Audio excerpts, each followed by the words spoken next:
basically what I've done there, after a certain amount of time passes within the get ready, what happens is you can... how can I describe this? Well, if you time your accelerator just right, you'll be able to get a head start above everyone else. And to do this, I believe you have to hit the accelerator just before the get ready begins to fade. One other thing worth noting. You may notice the green smoke. Normally, whenever you run over a boost pad, also known as a zipper, you'll get a little boost. And the boost is normally purple. However, if you grab a boost balloon, which is blue, your first level is an orange boost, which gives you a slight boost in your speed. However, if you happen to release the accelerator just as your... well, no. There we go. That was sweet. You know what I love to do? Grab a triple boost balloon and then just zoom right through the finish line. And with that, we obtained the key to the level and also got our prize. Thank you. For every race you win, you will be awarded a gold balloon. And after you find the key in the world, or more, yes, that's it. After you find the key within the particular world you're visiting, you can actually reset the race if you really want to. And really, that's a very legit strategy. Find the key, grab it, and then restart the race. It only gets used after you leave, or after you quit the race. But anyways, welcome to the first TT challenge, Fire Mountain! The first player to hatch 3 eggs will win. It's that simple. However, things may not be as they seem. What you have to do is very simple. Just drop 3 eggs into your nests. And eventually the eggs themselves will hatch. That was stupid! Why did I do that? I have no idea.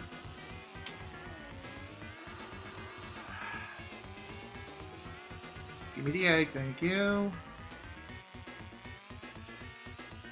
I don't think I've explained basic controls yet, and really, it's very self-explanatory, but just in case those who can't quite figure out how to play this game, I mean, why? But whatever, some people are like that. They really are. Just saying, there are people like that. Oh, come on! Turn, damn you! Basic controls. Hold the A button to accelerate, hold the B button to brake, and push the Z button to blow your horn and fire any sort of power-ups of which you have in your possession. For example, like this rocket. You can even hold the fire button and release it at the perfect time, like right now. During challenge levels, certain power-ups have changed. However, during regular races, there are typically 3 tiers of items of which you can... Okay, how did my egg get stolen? What the hell? Oh, you... Give the egg, thank you. Worth it! Oh, great. Now Pepsi's about to win. Fantastic. Freaking-tastic. Okay, where's Diddy? There he is.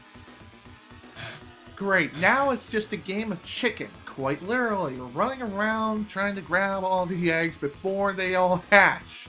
And I get screwed over, just like that. So, one legit strategy, which I probably should have employed, was defend the egg until it hatched. Once the eggs hatched, then you don't need to worry about defending it any longer. So let's go ahead and try that again.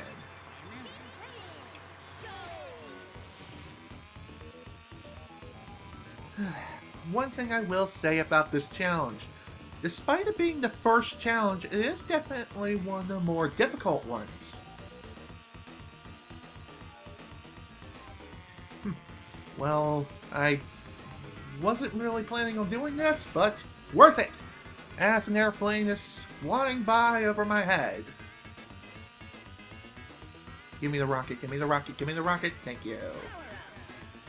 In order to upgrade your tier of power-up of which you have in your possession, you have to collect the same colored balloon.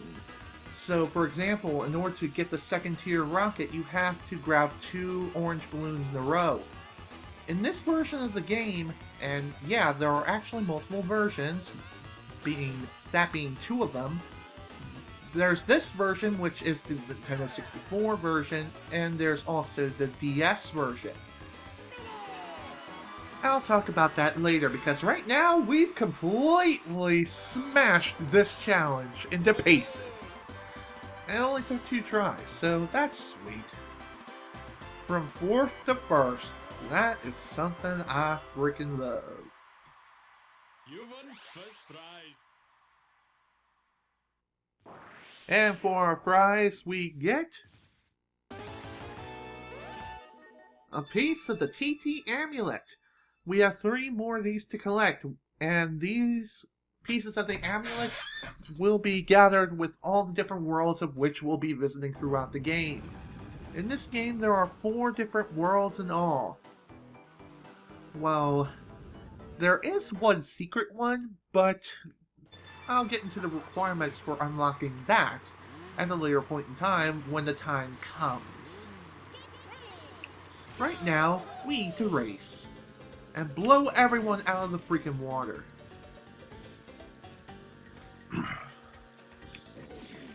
Come on. There we go.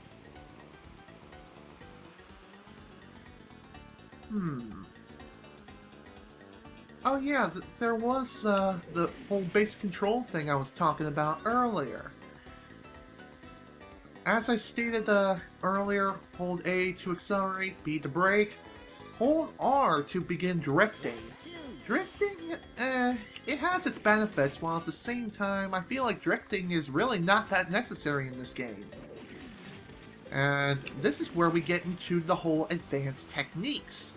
One advanced technique that I use for a large majority of the time, especially for turns such as these, is known as the quick turn. The quick turn is executed by holding the accelerator and then hitting both the R button and the B button at the same time. And this, in turn, will allow you to quickly make sharp turns around corners without losing too much speed. It's very useful, especially for later tracks.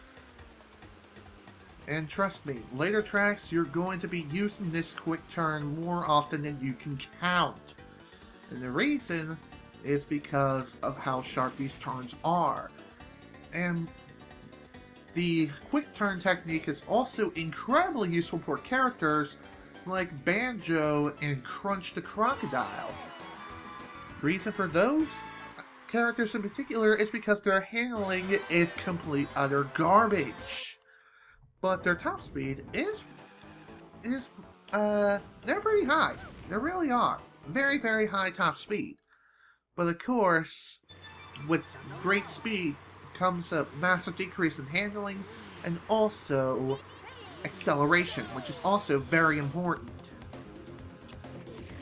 I feel like that having a nice balance between speed, acceleration, and handling is very vital for passing through a large chunk of this game, including the later tracks, especially. And the reason I say this, excuse me, I honestly don't remember. Now, I will go ahead and mention this. You may be wondering why I'm replaying the Nintendo 64 version of Diddy Kong Racing as opposed to the DS version. I actually have the DS version, by the way, but the reason why I chose the Nintendo 64 version is due to a couple of reasons. First off, the Nintendo 64 version, in my honest opinion, is superior to that of the DS version in every regard, including music, which is a massive, massive turnoff for the DS version in my personal opinion. Thank you. Okay, on to the next one, which is Hot Top Volcano.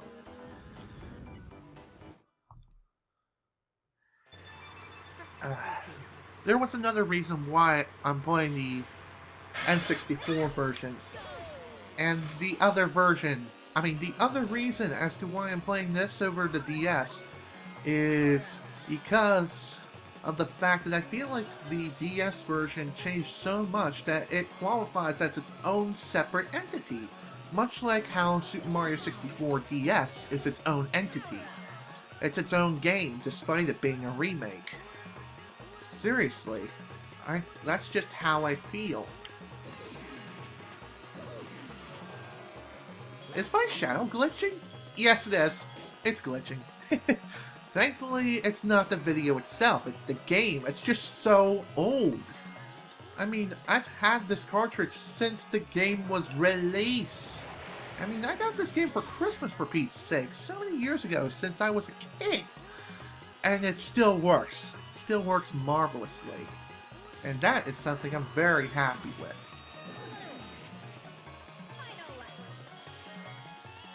Well, there is one other advanced technique I haven't talked about yet. Well, I kind of briefly talked about it, but at the same time I didn't. And that is the green boost.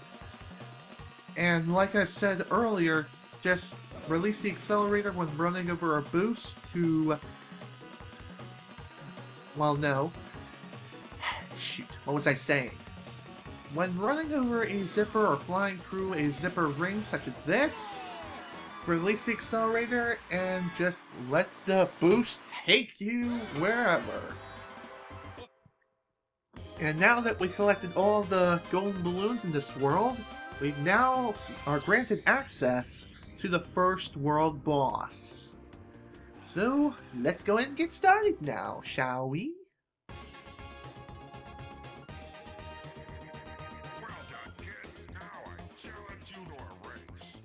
Right back at you, buddy. Right back at you. From what I remember watching Slim Kirby's playthrough of this game, he mentioned that the Triceratops is named Tricky. I wonder if there's a connection between this and Star Fox Adventures. Well, it's highly speculative, but that is not the same Tricky. This is a different dinosaur altogether, though they are the same species of dinosaur, mind you. But they're just two different, they're two different beings. One other thing that the N64 version has over the DS version is the bosses have voice acting. However, the DS version, nope, they don't have it. Why? Because they think reading is more fun. Which I disagree. I completely disagree in every sense of the word. Now here is a very interesting shortcut that you can choose to take. And this is where the quick turn will definitely help you. Just keep in mind that the tunnel will slow you down, so if you have a boost balloon, don't be afraid to use it. And, whoa, that was close, but anyways, there we go. Easy victory. Just the way I like it.